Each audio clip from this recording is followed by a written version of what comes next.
So, intelligence, criminal intelligence, surveillance operations, undercover operations, informant management. How does that tie into our shooting that happened in Florida? We'll just keep the discussion going because it ties into this class in a different way. They didn't use properly. What's that? The intelligence that was given to the FBI last year that they didn't use properly in preventing. In the last class, and most of you were here for that, I went over what the FBI knows since Columbine. I told you about Dave Collin in his book, Columbine, if you want to read a good book on the anatomy of a school shooting. We'll go over it again. We know that they're almost all male. Goes right along with our statistics. 95% of violence in the world is perpetrated by males. It's a male thing. We know that almost all the shooters suffered from some type of depression in the past before the shootings and were treated or had seen a mental health professional or something along that line. We all know that they were bullied. I was talking to Flo Rider outside. He said he didn't personally know the student, but his cousin, who was in the hallway and watched one of his friends get shot, said that this student was an outcast. He was known on campus as an outcast. Most of them suffered some kind of abuse, and when I say that, it's usually emotional, not physical abuse or sexual. It's usually emotional abuse at the hands of their peers. They usually have an online history. Thank you for subscribing to me, whoever subscribed, Seth, for subscribing to me on YouTube. Most of them have an online history. Ties into our chapter right here today really well, and we just started to discuss it in the other class. Just expand on it a little bit more. We also know most of these happen with high capacity round type weapons, and a lot of these shooters, if not most of them, have been expelled at some point in the past before the shooting or right before the shooting. For this chapter, the online history goes right into our intelligence gathering and surveillance operations. And I brought up the fact that who's responsible for that? Is it that school district? Is it the resource officer in that school district? Is it the Broward County Sheriff's Office, which Flo Rider told us does a pretty good job because he lived there and went to that school. I didn't know that prior to today's lecture. He said they do it, Broward County Sheriff's Office does a pretty good job of monitoring that. Does anybody monitor the Facebook and YouTube for Parkersburg High School or Parkersburg South? Is that the Wood County Sheriff's Office job around here? State Police? Whose job is it?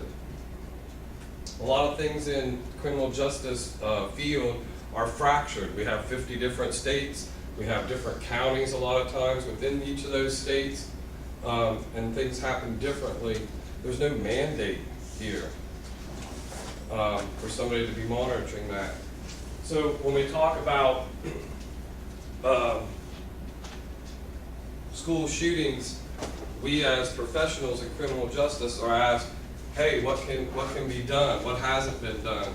Well, you go back to what we do know, and I talk about it all the time. The first thing that we know is male and depression. I've told you guys, and I don't know if in this class, but in other classes, especially corrections, that we've dried up our mental health facilities and capabilities in this country. I've told you about how I can drive Larry Podzabinsky, our psychotic person, and he's wrote a book, and you can Google him. I used to be able to drive him to Cambridge from Barnesville. It took me about 25 minutes in a police car and having pink slipped. Now, in 2018, the Barnesville officers would have to drive clear to Athens, Ohio, or they could drive to Bel Air Hospital and have a pink slip there, but it's much more difficult. After the shooting, I heard the sheriff talking about being able to pink slip, and they were going to work together more closely in Broward County with the mental health professionals to pink slip people, which means they need to catch them right here at this juncture right here, which is your surveillance and stuff. somebody has to be responsible for watching and monitoring that kind of media. And there's no guidance there. Does anybody know who monitors the Wood County schools for online? Totally new field. Your generation's gonna have to figure that out. Who's responsible for that? Is it the Wood County Sheriff's Department? Is it the Wood County School System? Is it the West Virginia State Police? Is it Facebook? Is it YouTube? Is it a combination of all of them or some of them?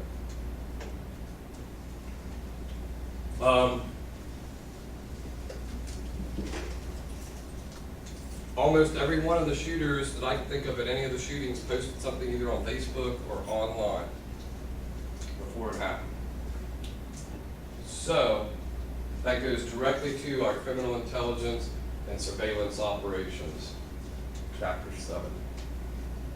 What do you guys think of that? Who do you think should be responsible for monitoring that kind of behavior on YouTube and Facebook? Any thoughts?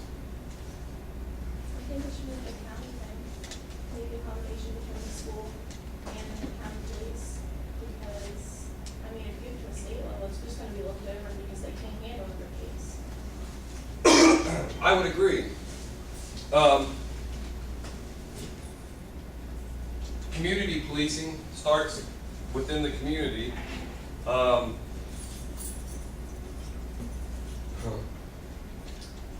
The West Virginia State Police handle a lot of investigative crimes. Another thing that's bogged them down that has happened to the West Virginia State Police is sex offenders. And sex offender registry has really bogged down the operations of the West Virginia State Police. I don't see, maybe I'm wrong, the West Virginia State Police patrolling like I see patrols happening in Ohio and other states. The money's not there. That's just like in Elizabeth, they done away with their post there. They haven't, no, they do have a spot in the sheriff's office. They gave up their post because of the money. They were charging $1,000 a month just for that building. So you see how when we react to one social problem, sex offenders, oh man, we got to do something about it. Let's put this on the West Virginia State Police. Now they have to take care of the registry. They report to the West Virginia State Police barracks over here. They got to keep all the records for that. They had to create a new data system. That takes manpower, time, and money. So right there, you've told me that it should happen at the local level, and I agree with you. And in Ohio, I would say that because we have Ohio State Highway Patrol, and they are law enforcement officers, and they patrol the state routes and the federal highways, and that's their job. We really don't have a state police force. Now we have a state investigative team, that's a little different. But in West Virginia, we have the state police. But even the state police, they got bogged down about 10 years ago with this whole craze of sex offenders are going out of control, and they're everywhere, and they are. But anyway, they got straddled or strapped with the registration process. It has really curtailed their operations, in my opinion. And if you would ask some of the officers, I think they would agree, it has really curtailed some of their operations. I don't know what the answer to that is, but I just wanted to point that out. So we looked at it and we say, hey, it's not the State Highway Patrol in Ohio, it's not the West Virginia State Police in West Virginia, it needs to be more of a local level, right? So you say at the county level.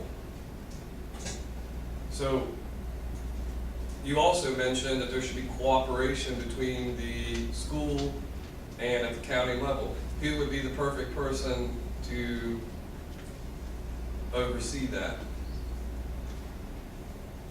You guys have resource officers?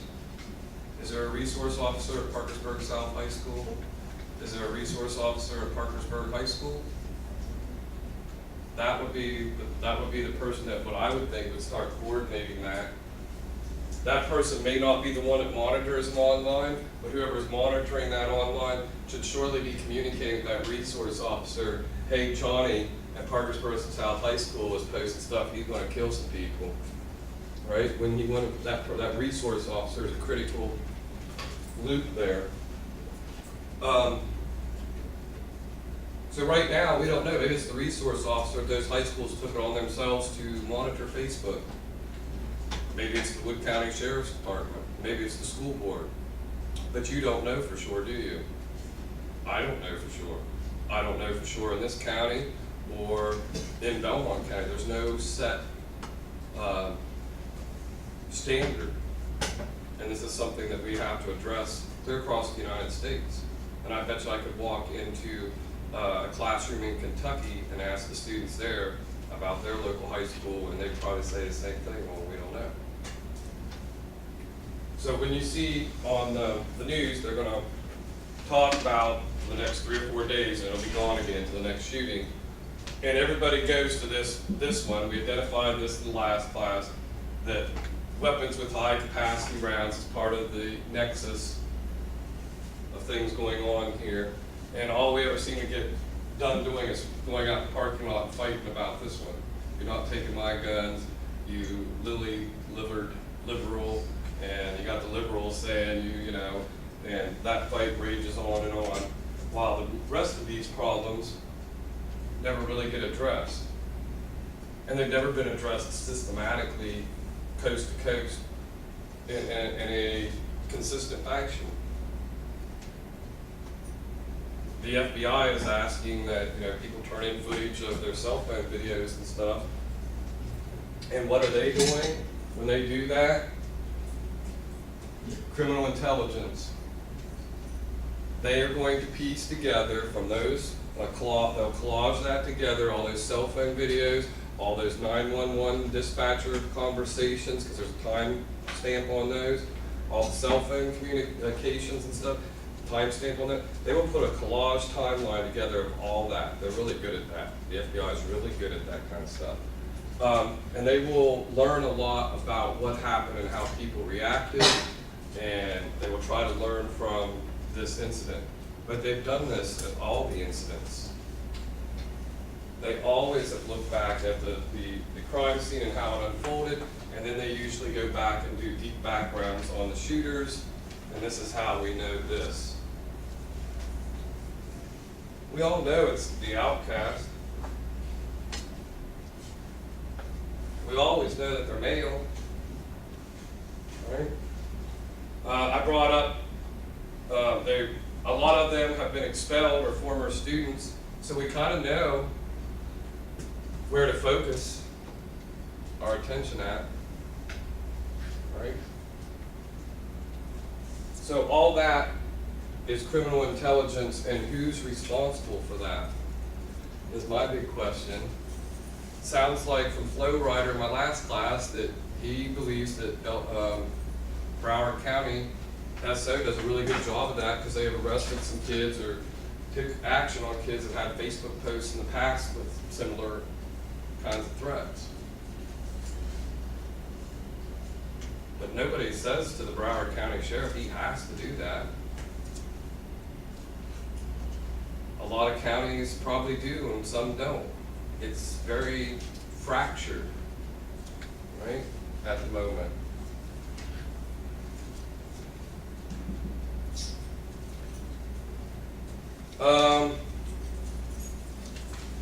Any questions on that?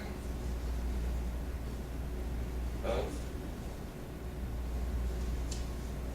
let's go to the PowerPoint for informants, undercover operations, and then get out of here. How's that?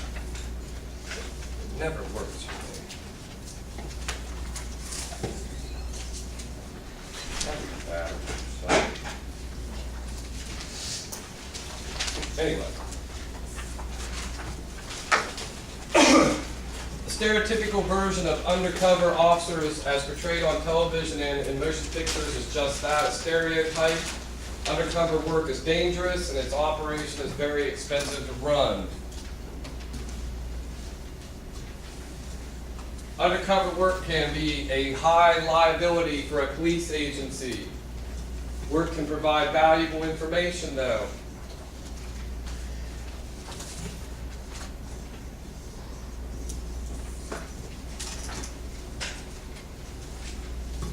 Undercover officers may sometimes cross the line and compromise their own integrity for the purpose of making an arrest.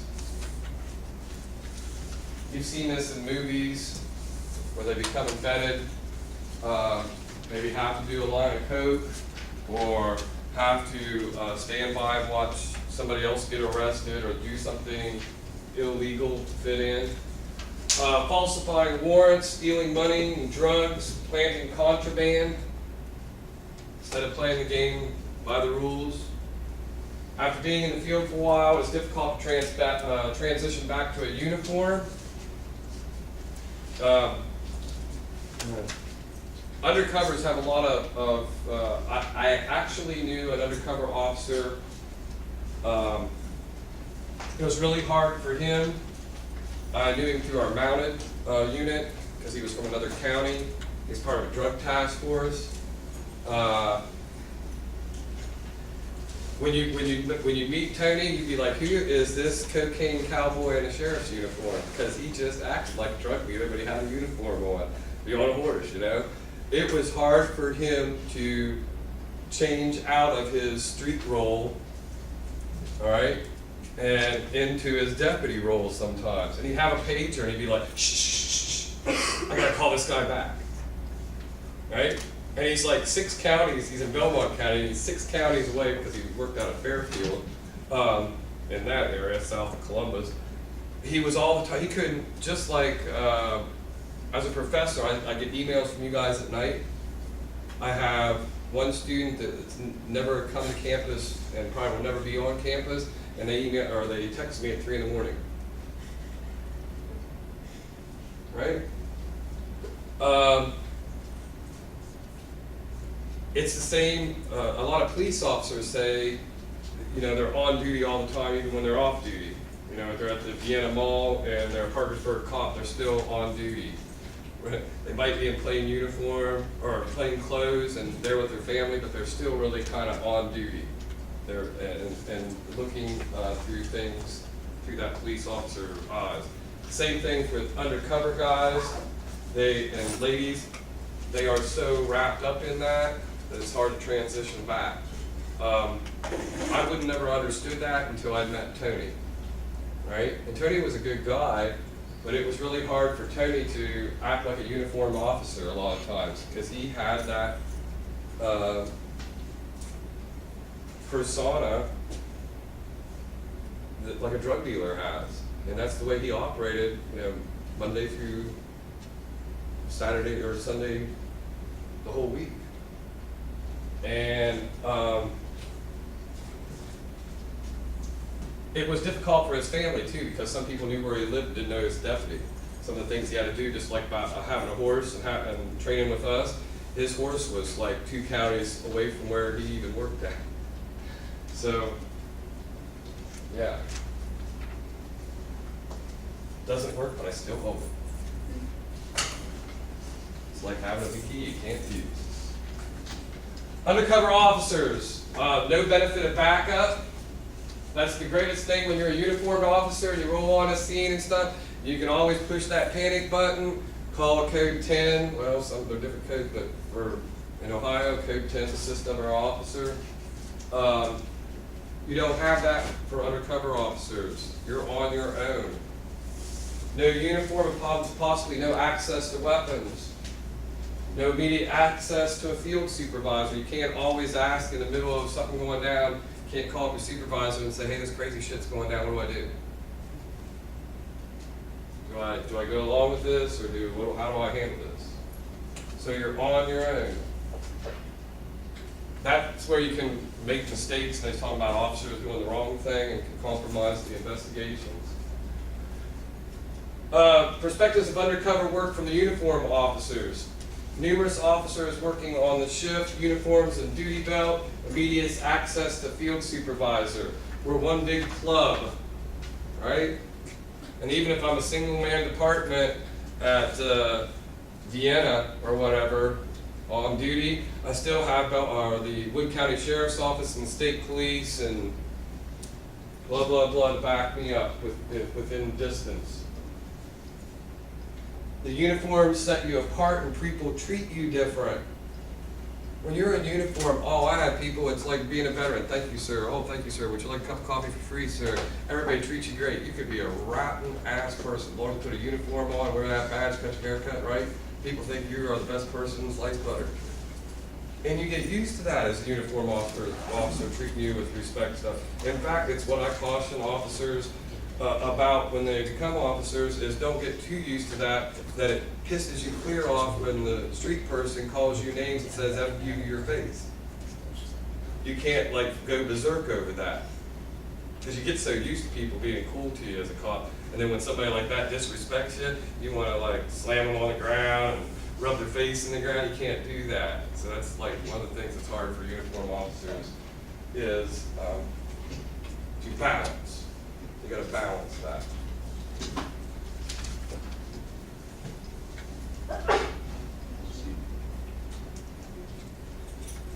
Undercover work is paradoxical. The process is successful by doing bad, lies and trickery.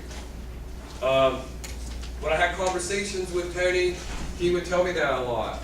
He says, I lie on a daily basis. I forget who I am sometimes. Because I got to keep this drug dealer Tony persona perpetuated while being really Tony the undercover deputy sheriff of the narcotics squad. And he worked a lot around Columbus. I mean, he was in Fairfield, but a lot of this took place in Franklin and other counties adjacent. So we're talking right around Columbus, which would be like right around Charleston for you guys. That would be life and death for him, though. Yes, he had to worry about if he was found out whether his family was safe. And he had to have contingency plans for his family, and his wife had to know if you get this type of message from me, what to do with you and the baby. And don't trust nobody. Because maybe it's another officer that has a badge, it's another bad guy that you found out that you're, so don't trust anybody. So he had to have contingency plans with his wife for their safety and his child's safety.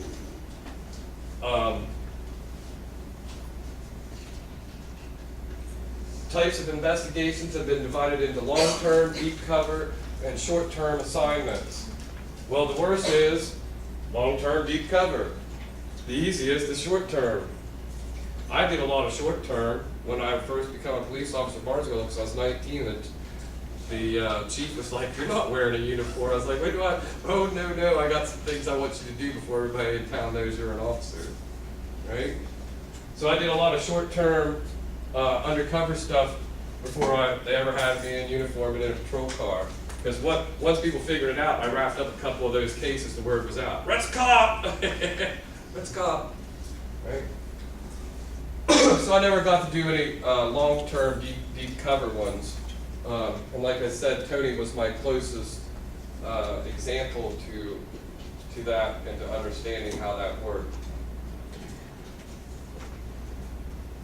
And the longer the assignment, the tougher it becomes. The infiltration that you do, the more trust you gain in those criminals, and they gain in you, or you gain in them, that they gain in you, the badder it's going to be when they find out that you're not one of them. So the better that you are at your job as being undercover, the more retribution that you can expect from them when they do find out. Right? It's a trust thing. How many of you have friends? The more you trust that friend, if they betray you, your best friend betrays you, you put all that trust in, you're extremely pissed, right?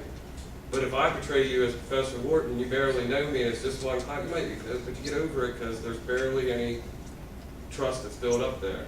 But if I'm your best friend, and we've known each other for 10 years, and then I stab you in the back once, right? My retribution is going to be worse from that person. They're going to be more mad. They're going to seek more vengeance, right? So the better you are at your job as an undercover officer, the more retribution that you can see coming your way. And just like Tony, he had to worry about his family. If somebody would find out and have a code with his wife, she had to know what to do, where to go, all this other stuff. He actually had 2 or 3 code words for it. She knew what to do with each one of them with a different plan. Right? So.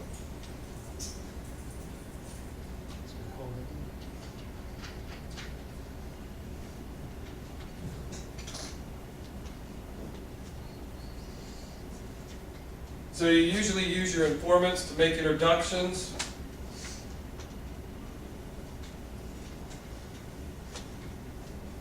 So to do that, the steps to that, the introduction, then the acceptance, the buy, the arrest, the covering the informant, and the after action. Buy, bust, or buy, walk decisions need to be made. Do I make the bust right there, right after the transaction, or do you make 2 or 3? Most drug deals we do today, we do 2 or 3 controlled buys before we make the bust.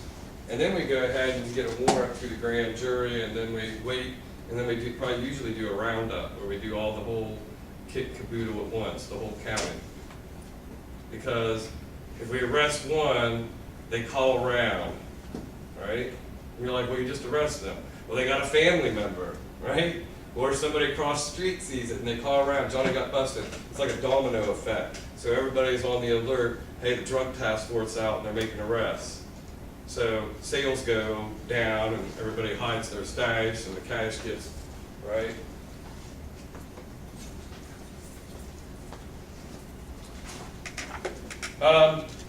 Covering the informant usually means that you don't want to out your informant or have to use your informant in any way. And if you do, you have to be aware of that and think about what's going to happen when they are outed and how much responsibility you have for any retribution they get. First drug buy is usually small and agencies don't mind using and losing seed money, and second purchase is bigger. You should start out with $100, $200, depending on what the drug is. Right? Cocaine's a little bit more expensive than crack.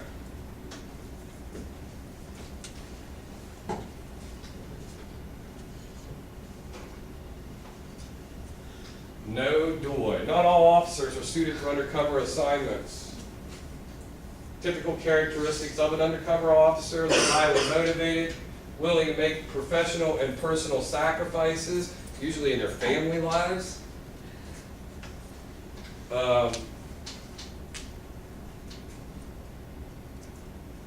Resourceful, creative, skilled in the art of negotiating, adept at making decisions in a stressful situation.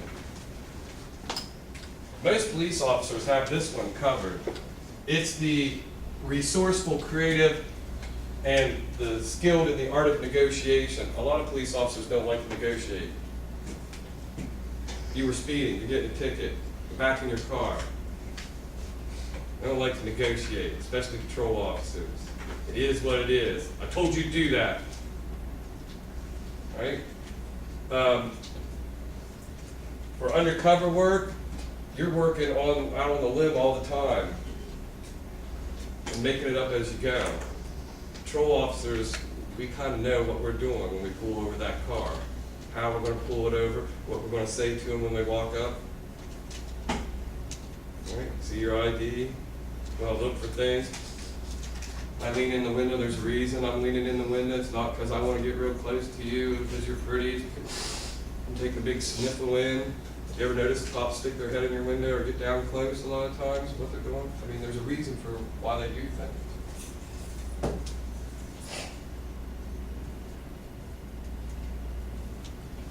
Rookie officers may not have developed cop characteristics, and this can be an advantage. You want to know what gives cops away? 2 things. Haircut. Got a cop haircut.